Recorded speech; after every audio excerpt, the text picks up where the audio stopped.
1923, Jean-Pierre Abel Remusat, especialista em literatura chinesa, publicou uma interessante tradução dos trabalhos de Lao Tse, no qual se vê não apenas a linha monoteísta que ele seguia, mas inclusive uma semelhança com o nome de Deus em hebraico, que normalmente chamamos de Javé ou transliteramos pelas letras JHVH. Veja a semelhança com a Bíblia. Ele havia dito: aquele que olhais e não vedes, chama-se Jordão.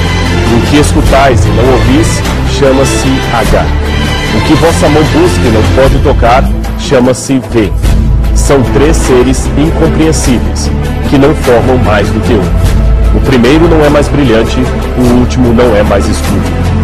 Antes do caos que precedeu o céu e a terra, existiu um ser, um só, imenso, silencioso, imutável, mas sempre ativo. Este é a mãe do universo. Ignoro o seu nome, mas o simbolizo pela palavra Tao, que significa razão primordial, inteligência criadora ou caminho. Pode-se dar um nome à razão primordial.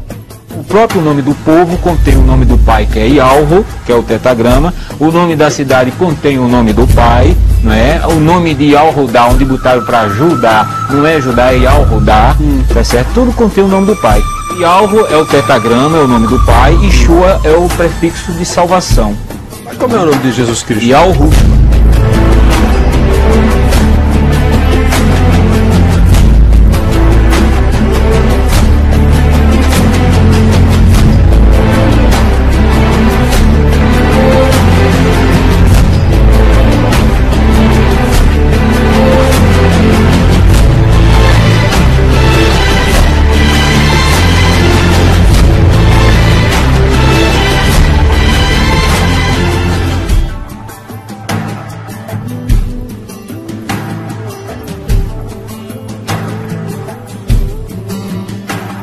Milhares de tabletes cuneiformes, pilares e inscrições foram escavados na região que compreende a antiga Mesopotâmia.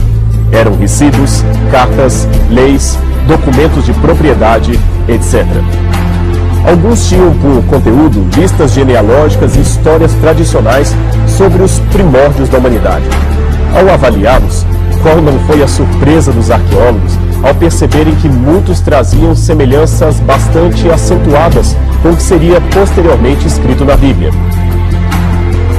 Uma extraordinária coincidência foi percebida, por exemplo, na forma como os antigos documentos egípcios e mesopotâmicos chamavam o primeiro ancestral da humanidade.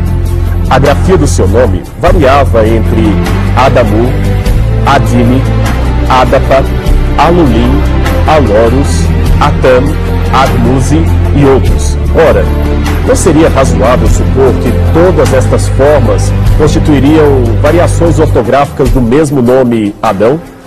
Note que a forma hebraica Adam se adequa naturalmente em todas estas variações. A semelhança fonética é muito acentuada. É como se conhecêssemos um homem chamado João, mas que os alemães chamariam de Johannan, os ingleses de John, os espanhóis de Juan e os franceses de Jean.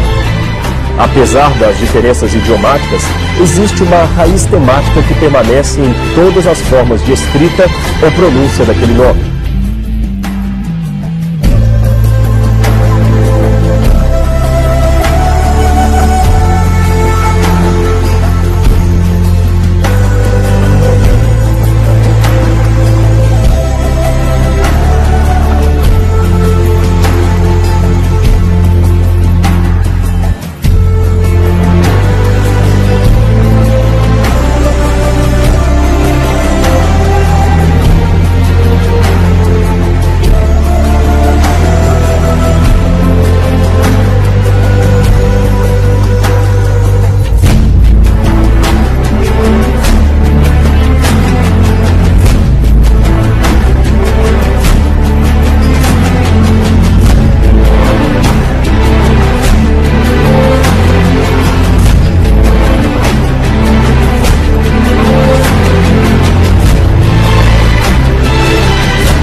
que são relativamente coerentes entre si, de que existiram seres gigantescos, aparentemente oriundos da era antediluviana. Plantas e animais viveriam mais e ficariam maiores, e isso é precisamente o que encontramos na estrutura geológica dos registros fósseis. As plantas eram muito maiores, todos os organismos vivos eram maiores. Temos animais hoje de 2,5 metros a 3 de estatura, que antes atingiam 5 a 6. Temos insetos como a libélula. Hoje a libélula talvez tenha uma envergadura de asas de 10 centímetros. Sua contraparte, encontrada nos registros fósseis, a Meganaropsis, tinha uma envergadura de asas de 1,5 metros. Tudo no passado era maior. São aquela raça ou aquelas raças que construíram todos os megálitos do mundo antigo, as pirâmides Stonehenge. Eles são o povo que viveu antes de nós, os que habitaram este mundo antes de nós. Nós os chamamos deuses, às vezes gigantes. Eles deixaram suas obras e nós não conseguimos reproduzi-las. Somente agora aprendemos a realmente apreciá-las.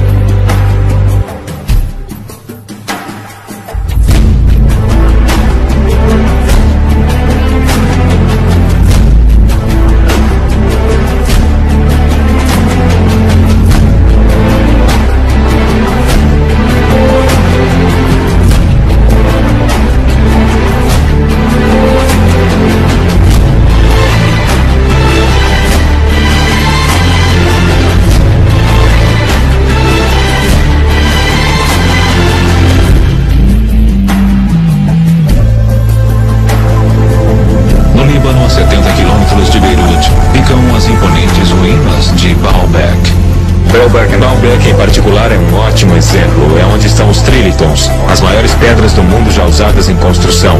São tão grandes que nem sabemos seu peso.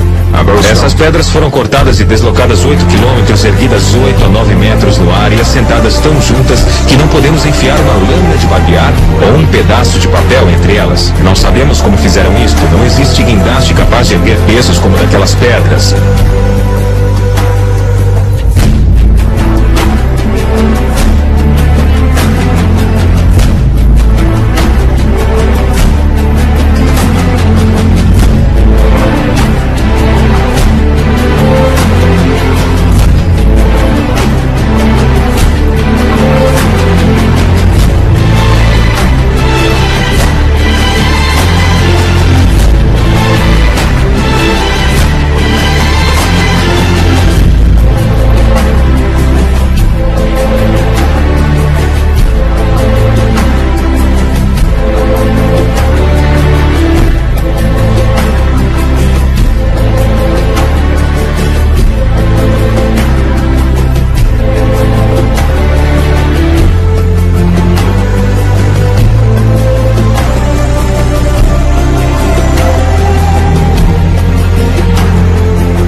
Nos grandes canteiros de construções atuais, máquinas imensas são usadas para cavar, cortar e levantar pedras.